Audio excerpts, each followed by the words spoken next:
Hey guys, welcome back and thanks for tuning in to my review of the Microtech UTX-85. I'm going to talk all about my experience in using this knife over the past year or so, cover some specs, and also talk about why you may or may not choose to put one of these knives into your collection. Stick around.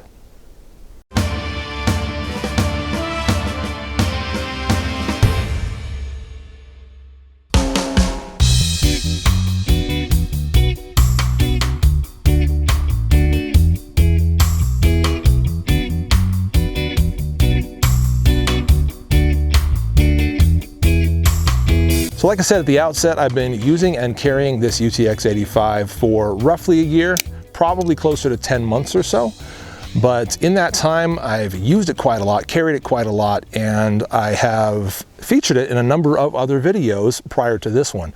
Always promising that I'm going to get around to the review of this knife very shortly, and then I never do. But here it is finally. And I've got lots to say about this knife and about, well, I guess Microtech's customer service. We'll get to that story here in a little while, as well as kind of how this fits in an EDC role, why I like OTFs in general, and we're also going to compare it to a few other really good EDC knives for a bit less money, maybe a bunch less money.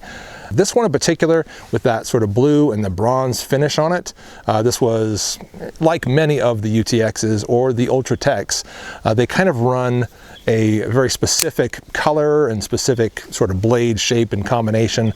They keep sort of running them in little batches and little specialized batches, which is something that makes Microtech, at least the Ultratechs, extraordinarily collectible. Again, you can just get so many different varieties. You kind of got to be on the ball when they come out, when they drop, but you can find some really, really cool varieties, and we might as well show you one other one now that I'm thinking about that while I'm on the subject. Here's one that is from the USN gathering in Las Vegas, USN 10. I didn't go to that gathering. I think I know some guys that did, but I never have. So in any case, the knife that was released in honor of that gathering is this guy right here. Check that out. Black Spartan blade. See the holes going through it? You can see my shirt through it. Isn't that awesome? I had to have this one when I saw it come out, saw it on Blade HQ's website, and had to go ahead and pick it up. This one is in M390 steel. Fantastic steel, gonna last for a long time as far as edge retention. Haven't done much cutting with this one, as you might be able to guess. It's not quite as utilitarian as my original, which is just their standard drop point, which again is a fantastic EDC cutter. I say again, but I hadn't really said that yet. It is a fantastic EDC cutter, and that blade shape just lends itself so well to EDC and to be used in so many different ways. But again, because of how collectible these knives are, you can get ones that are more utilitarian and more decorative. And this one right here is just an aesthetic beauty, and I had to pick it up. So that is a good look at that guy right there. We're gonna go ahead and put that one back in pocket. Speaking of, I guess while we're still on the subject of collectability, whether it's the Ultratech or the UTX-85, and we'll mention real quickly that UTX-85 simply stands for Ultratech times 85. So that's where the name comes from. Ultratech being the full-sized OTF, also by Microtech. This guy right here, and once again, back on the subject of collectability, this is their Bounty Hunter Ultratech that I picked up, what, a couple of years ago? I got a low number on it. It's number 41. Yeah, so this guy is also freaking sweet. Really love it, but hardly use it, hardly ever carry it. It's basically just something that I got to be a collector. As I said, there are so many that they make and that they release that are just aesthetically cool and so aesthetically special as compared to other ones that this line just lends itself so well to collectability. So once again, whether it be the Ultratech or the UTX-85, there's going to be so many different varieties. This guy right here, you may never see again because that's just how they operate. They kind of create a small batch of pretty interesting ones, then move on and do something else that's also very cool and interesting, but different. And that's kind of the deal. So whatever you're interested in as far as, you know, colors and designs, you can find them, but they're going to be gone pretty quickly after you find them, so you pretty much have to jump on them. Okay, so we'll move away from the subject of collectability reluctantly. It's a very collectible knife. And let's talk about utility. To me, these knives are extraordinarily great from a utility standpoint. To use that knife is just pressing that button forward, little sliding button, like so, out pops the blade, do whatever cutting chore you have to do, and then you retract it, just like that. There is no folding of the blade, okay? There's no getting it in the way of your fingers, getting your fingers in the way of the blade. There's no using two hands for any reason, unless maybe your thumb is not quite as strong and you do need to use two hands to pull it forward or to push it out. And I've met some folks that can't quite do it one-handed because it is a fairly strong little switch. But back to the subject of utility, it's extraordinarily good because of that easy out, easy back in pocket kind of a thing. It's faster than just about any other knife I have or have ever used. I don't know if that's really a point you can argue. There's certainly some, I guess, startle factor to it. When you pop that out, anybody that sees you pop that out is going to be like, whoa, is that even legal? And I get that reaction a lot when I show it to folks. But then when I explain to them that Utah knife laws, at the very least, are quite sensible, and they understand that knives are for utility, they're for using, they're for making and doing stuff and cutting stuff with. And people are pretty forgiving about seeing knives around. I don't think we've covered price yet, so let's go ahead and jump to that. The UTX-85 and the Ultratech are right near the top of my personal spending ceiling on knives. So I think this guy right here cost close to 300. It was either in the high twos or around 300 when I bought it. And most Ultratechs are in the high twos now. The UTX, I don't remember what I spent on this one, but it was, if you look for one similar to this, it's going to be around 260 right now. And I think that was probably what this USN one cost as well. Pretty close to that. So 260 is very high. I've seen some other ones for about 225. It's about as low as it gets for a UTX. If you want Microtech quality and you do want to save some money, and you also want something that's a little more pocketable, a lot of folks will choose the UTX over the original Ultratech. Once again, because size-wise, the Ultratech is a little easier to carry, and price-wise, it's also a little easier to get into. It's worth pointing out that the UTX-85 that I have in my hand is an updated version of the UTX-85, which has been out for quite a while. So the button has changed a little bit in its texturing. There's some more rounding on here that wasn't there before, and some other things have kind of evolved.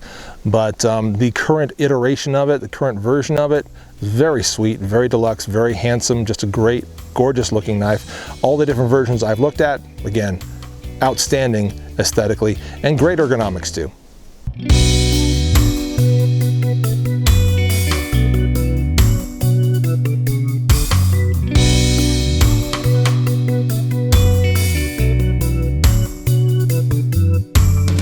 A couple of basic specs on the knife. We've got a blade length of about 3.125, cutting edge of about 2.875, blade thickness of about 0.13.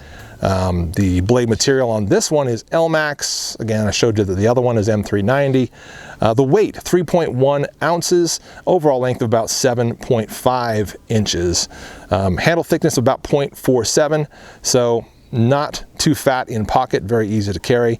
Aluminum handle scales on there, or body I should say, 6061 T6 aluminum body, and generally just steel otherwise. Hardware on it as far as the screws and whatnot, Microtech proprietary, so you need to get into their sort of their special screwdriver if you want to be able to take this knife apart. I don't recommend you do it, because you can mail this back to Microtech for any maintenance that you need to have done. Might as well jump into maintenance now and talk about the mishap that I had with this particular knife. So I was stopping by my friend Brandon's shop, Modern Threat Response and American Fork, to take a look at his UTX-85. He got one with the carbon fiber handle scale, I think in M390, and just wanted to get a little extra footage of that to be able to roll into this video. So I'm rolling some of that in right now and giving you guys some eye candy as far as that's concerned. But as we were looking at that knife, comparing his to mine, playing with the action on both, I noticed that mine was getting stuck as I tried to deploy it. It would not shoot out all the way, would not retract all the way. It was having a serious issue. When I noticed that, I decided, look, I need to send this back to Microtech, give them a chance to address whatever issue is going on with this thing, and try to get this sorted out before I film my review. I did that, shipped it over to them. I think it was maybe 2 weeks later I had it back in tip-top condition. I assume they had taken it all apart, that they had given it a thorough cleaning. Maybe they changed something out, I'm not sure, but it was also razor sharp, so I sent it back to them pretty sharp, but they sent it back to me sharper, which was awesome. So they did fantastic service work on the knife while they had it, which is stellar. It's great to see that, you know. It didn't, what did it cost me? Just a little bit to ship it to them, and they covered the shipping cost back. So that was fantastic. I did, I think, email them to let them know about the problem, got their permission to send it to them, and you know, made sure that they would take care of it before I went ahead and just mailed it to them blindly. So, you know, they treated me right, they took care of this knife well, and I'm happy. As far as what that problem was, I think it could largely be attributed to dust building up inside the body, or maybe some other kind of gunk. And that brings me to sort of one of the possible downsides of the OTF design. Any other knife, let's just bring, how about this guy right here, Benchmade Mini Griptilian 154 cm. Just about any other knife, folding knife, can easily be maintained by the user. The reason why is it's wide open. The body is wide open. So I can blow that out with dust. I can stuff like a shop towel down there and wipe things out if I really need to. It's really easy to maintain. Yeah, certain areas can accumulate dust that is maybe a little more difficult to reach, but you generally can either take it apart yourself or get that dust out yourself and do that cleaning yourself without having to send it in. When it comes to something like an OTF, if any gunk is building up inside that body, it's really, really hard for the user to try to get any of that out. It's so tight in there and so completely enclosed. How do you do it? How do you get access to that stuff? It's not real easy, which is why you may have to end up sending it back to the manufacturer in those cases. And that to me is the biggest potential downside to using an OTF as your EDC. Cutting boxes, cutting packages, getting tape, getting gunk on your blade, all that stuff when you retract it, if you don't clean it off first thoroughly, can get stuck down in the body, follow the blade down, and stay down in the body, causing future problems. So I do see that one major downside to having and using an OTF as your EDC. Short of that, it's just fantastic and I love it.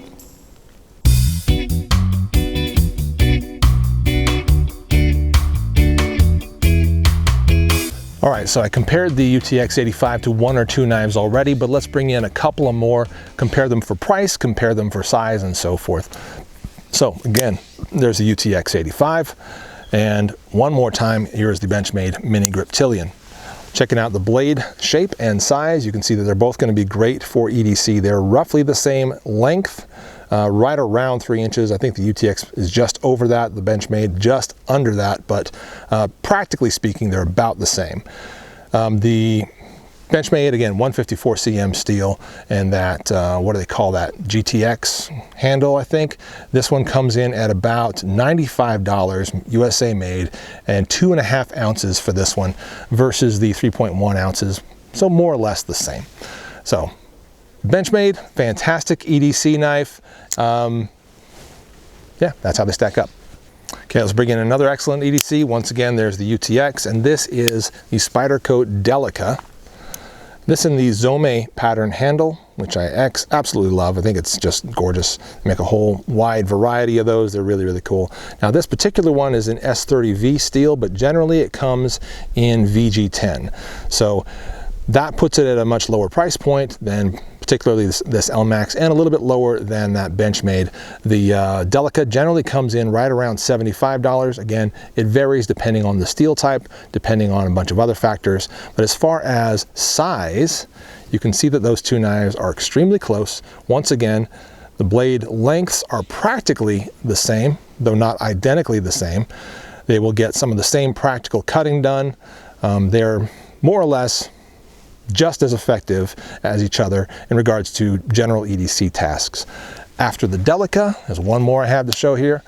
And the Delica, right around 75 bucks, is a pretty good middle of the road option. If you're looking for something much less expensive, nearly half the price of the Delica, I would recommend the Kershaw Leek. Excellent. In this case, USA made knife. Again, practically speaking, very, very close in size, very, very close in utility and the things that each knife will be able to do. This particular Leek in 14C28N steel, and I think about 2.5 ounces. I didn't mention that the Delica is roughly about 2.5 ounces as well. And the cost on the Leek goes anywhere from about $40 to $50 depending on the variety you're choosing, whether it's going to be sort of a frame lock like this or one of the aluminum liner lock versions. They're both equally good and equally effective and equally easy to carry for EDC, in my opinion. And that around, once again, 40 to 50 bucks is a great option.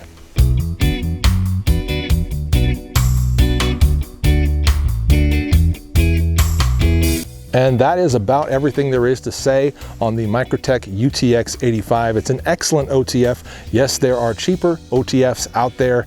However, the high performance, the high quality that you get with Microtech, in my opinion, is definitely worth it. And when you buy one, when you carry one, you will be happy that you have it. I can guarantee you that. Yes, it's a bit spendy at about $225 to $260, sometimes more. And that cost just seems to be creeping up and up and up over the years. But I don't think you'll regret buying one if you choose to do so. Keep an eye out on Blade HQ.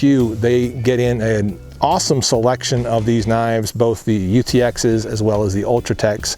So if you're looking for some particular type, or you're just waiting for something to really catch your eye, kind of like I waited for this one to catch my eye, as well as that guy. No, not him. That's the Leek, as well as this guy right here. Waited for that one to catch my eye. I was on the lookout for some version of a Spartan Blade UTX for a long time. When that one came up, I jumped on it. And I recommend that if you see a version of either the Ultratech or the UTX that you really, really dig, jump on it while it's there, because they sell out fast. That's my review. I'm Blade Boy Scout. Thanks for watching. See you later.